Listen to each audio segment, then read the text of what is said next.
Well, hello there, my music lovers. I'm George from Audiophile Heaven, and today we are having a look at the Evo series Effect Audio Evo 1. This is an EM cable, and I have the version based on the MMSX connector and ended in a 4.4 balanced plug. They have a really nifty trick here. So if you look at the package, you'll see that it does a little effect where the light kind of switches from pink to blue. So it does that type of effect. So let's get down with the unboxing.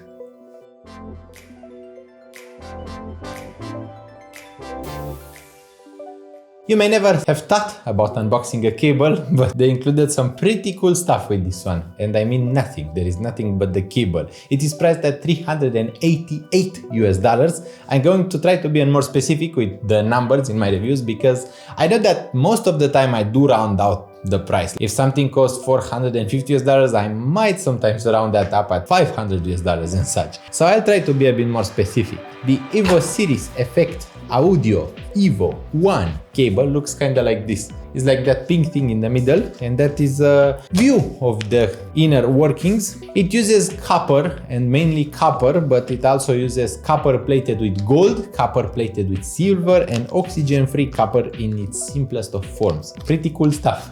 The cable is a 26 AVG 4-wire, and it is pretty thick, pretty resilient, but not quite as thick and as uncomfortable as Dunu Hulk is. Dunu Hulk is the type of cable that this actually competes with, and I prefer the Evo 1 any day over the Dunu Hulk because Dunu Hulk was not practical at all. The ergonomics of the Dunu Hulk, too thick, too heavy.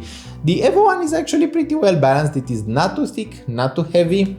Does not really conduct microphonic noise because it is made for over-the-ear wearing. My version comes with MMSX connectors because I got this for campfire audio IEMs. At the end of the day, I am actually using it quite a bit with adapters to 2-pin connectors provided by Optimization Elements or O Elements, the same guys who made the Tita. It has spring ear guides, but which are quite hard. They are flexible though, so they are not metallic wire. I like that. The cable feels very well made. It feels very resistant. You can actually remove this colored part here from the section of the cable, and you can replace it with 2 more colors, silver and black, inside the package. I actually managed to bend one of them the wrong way, and I had to bend it back. It is made of metal, and I do think it is quite cool being able to see the inside of the cable, but at the same time it is quite dangerous for its long-term usage.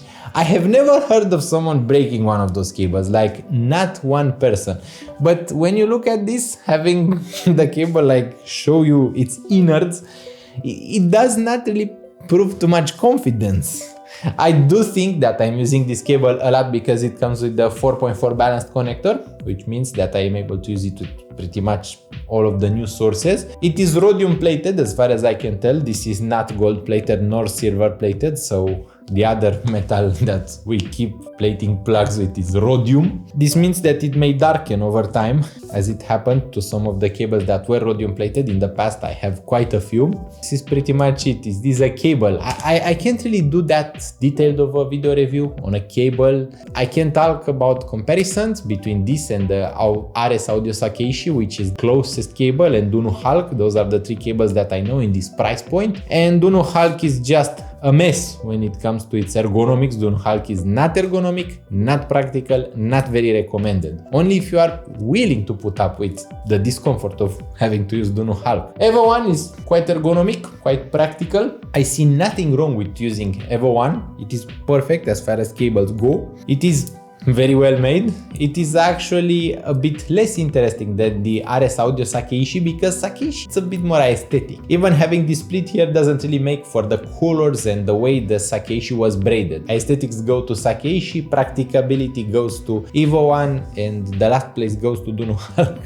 Dunu Hulk is not a practical cable. It is a very good sounding cable. I actually know many people in Romania who own a Dunu Hulk. Sounds good, but at what price? I can't really walk with a Dunu Hulk, but I can totally walk, jog, run with one of those Effect Audio cables. Actually, Effect Audio is a really large company making cables. They are very old, very well established. They provide excellent amounts of warranty, excellent support to their customers. They are one of those top-notch companies. Compared to that, RS Audio is a bit newer. Both Effect Audio and RS Audio are neighbors and they both make cables. I like to think that they are good friends. It is how I like to interpret that. There is the Singaporean Effect Audio Evo 1.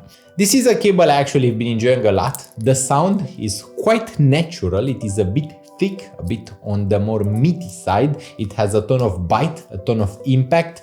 You can totally feel that copper resonance. It has that typical copper sound that everyone is talking about. Very natural and quite a bit thick, smoother in the treble, but very coherent, very liquid, very musical. It is actually not so tangle prone when you have EM connected to the cable, but having those guides alone makes it a bit tangle prone. I do think that it is one of my favorite cables, especially when it comes to listening to rock, to slower music, to EDM, to classical. It is not exactly my top choice for grindcore, for death metal, and for technical deathcore. If you are listening to a ton of technical music, if you need a ton of speed, and if you need something that is a bit more snappy, then this may not be the best option.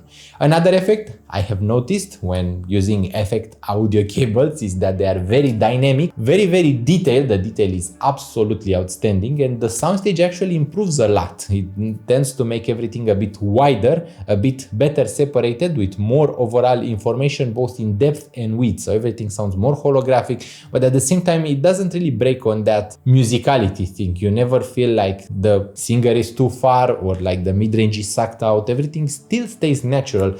It's just that you somehow feel like music is coming from further away from you, which is a pretty cool effect. If I was to talk about it, I enjoy a bit of soundstage. I am a soundstage enthusiast. I'm an audio enthusiast, and above all, we all are music enthusiasts. Please remember, loving music comes first, then there is loving equipment, loving electronics and other hobbies. But if you are a true audiophile, above everything, you enjoy music. The Evo 1 actually has opened me new doors to music, because most EMs I do receive do not come with a 4.4 balanced connector. Like all of the DAPs companies, all of the DAC/headphone amplifier companies have started including this standard, and they don't really include the 2.5mm connector anymore. Cable companies and DM companies are very sluggish to adapt it. That is when something like the Evo 1 comes in handy, especially if you ordered something very high-end. For example, the unique Melody Mest Mark II is a very good example, because that EM sounds awesome already. It is one of my favorite EMs still. I really enjoy it a lot, but sometimes I do wish like it had more body, and this is when I connect it to the Evo 1 cable,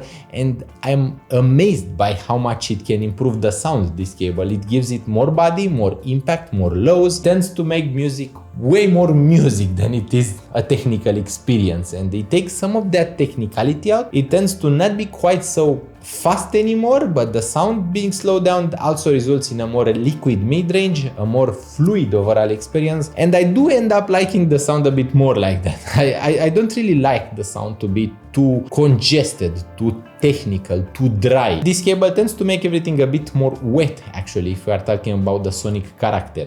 Usually you call a wet sound something which has a more splashy sound. This is wet, this is splashy, this is dry, and this is wet. If that makes any sense, I'm trying to help you with the amount of knowledge I do have, the amount of things I do know. I do try my best to help you out. Comparing the sonics, I do think that Dunu Hulk sounds the darkest of all three cables. It is also the thickest. It has the most body, but it tends to cut the most of the treble from the three cables. It may have the best dynamic, but at the same time, that dynamic is not that helpful when you have to sacrifice so much treble for it. Dunu Hulk is a unique beast of its own. Comparing the Evo 1 to RS Audio Sakeishi is an entirely different story. Sakeishi actually has a very natural sound. Evo 1 is actually a bit thicker, a bit more dreamy like. It is a bit more fluid, and you can hear that copper plus copper plus copper inside it. It is so nice, it is so musical. It is an entirely new way to hear music, to listen to music. Copper has a unique sound. If you are a believer in cables, and I assume that if you have watched up to this point, you are a believer in cables. Otherwise, you would just have started commenting that my video is not good and such. So if you are a believer in cables, copper has its own sound. It is that thicker, more natural type of sound, very lush and very passionate type of sound. While silver tends to be more splashy, more open, more bright, but it tends to cut some of that bass out. For example, take HiFi and Sundara. HiFi and Sundara sounds kind of like silver cables typically sound like. Something like the Brainwave's Alara tends to have a more coppery type of sound, if that makes any sense. I do hope it makes, and I do hope that this video has been enjoyable to watch. I hope that you'll consider leaving a like on this video if you enjoyed the video. Also, please subscribe for more awesome content from me. I hope you will take the time to order using one of my affiliates link if I have one in the video description. I don't really know if it is available on Amazon. I usually just use Amazon affiliates because the prices you get using my affiliates are typically lower, not higher. I like that. I really thank you for watching. You are the hero for being with me through all this time. You have helped me a lot, and I hope we will see again next week or whenever I get to post the next video. I am trying to make them more often, but so much effort and so much work. Being a YouTuber is a ton of work. I hope that you have the loveliest of weeks in there. Bye bye.